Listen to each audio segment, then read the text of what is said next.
Dr. Adeline Fagan from Syracuse, New York.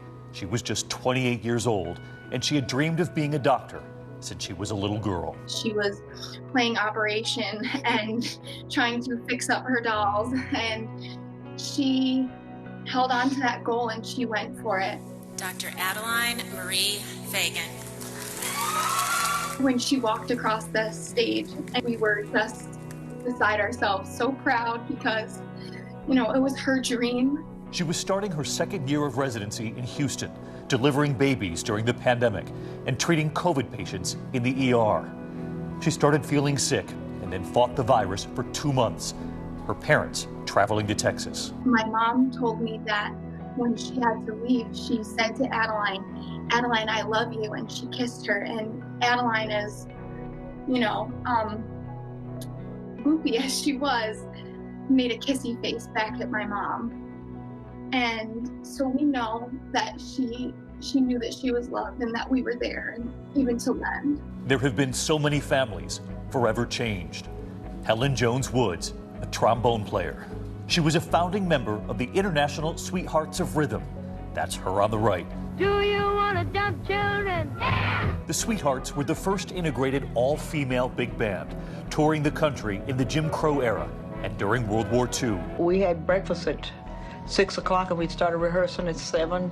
We rehearsed all day, you know. In Florida, Kimora Lynham was just 9 years old. They called her Kimmy. She was going into the 4th grade this year when she got sick. Her mother, Mikasha.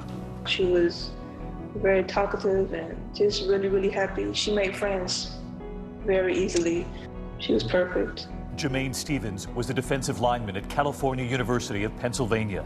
He would have turned 21 years old today. He died of a pulmonary embolism 10 days after testing positive for COVID. We were sitting in the hospital talking about COVID responsible kinds of celebration that we could do for his birthday.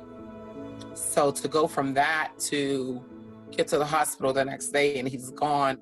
In South Carolina, 28-year-old Demetria Bannister, a 3rd grade teacher, singing during a field trip with her students. She made this video for her students last year. I'm on my way to Windsor. But this year, just a week after the start of virtual classes, she tested positive and she died 3 days later. Tyler Embergi was 29, a youth hockey coach in North Texas. He began playing hockey at just 7, and it was through hockey he would meet his wife, Amy. He always wanted his players to be stand-up human beings on the ice and off the ice. He left behind a young daughter, Riley, and 2 youth teams mourning their coach. There's the coach right there. Bill Yeoman was the winningest coach in the University of Houston's history, winning 160 games, 4 Southwest Conference championships, and leading the Cougars to 11 bowl appearances. There was that surprise win at the Cotton Bowl in 1980. It is history here at the Cotton Bowl, and Houston has rallied. His son, Bill. When he gave his word, he gave it. He meant it. So when he told a recruit that he would be there to coach him, he wasn't kidding. He got many offers to leave U of H for a whole lot of money, and his answer every time was, I told these players I would be here when I recruited them, and that's what he did. Yeoman was inducted into the College Football Hall of Fame in 2001. In California, Brenda Sanchez fought COVID-19 alongside her mother, Jesus. Brenda made it through. Her mother did not. Her mother was just 54 years old. Her family singing her happy birthday.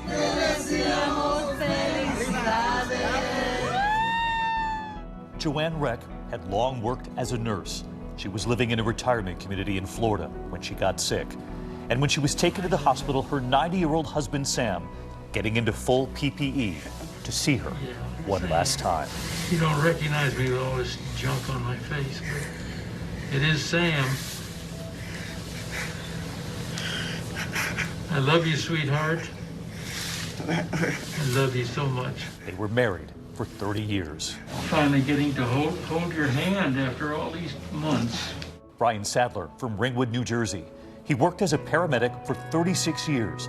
On 9/11, racing to ground zero, his son Thomas. He used to tell people, no one dies on my ambulance. No one dies in my hospital. No one dies under me. It was last year, at 60 years old, Brian fulfilled his dream of becoming an ICU nurse. Then the pandemic, and he was right there on the front lines. Isabel Papadimitriou was just a year away from retirement after 30 years as a respiratory therapist at a Dallas hospital.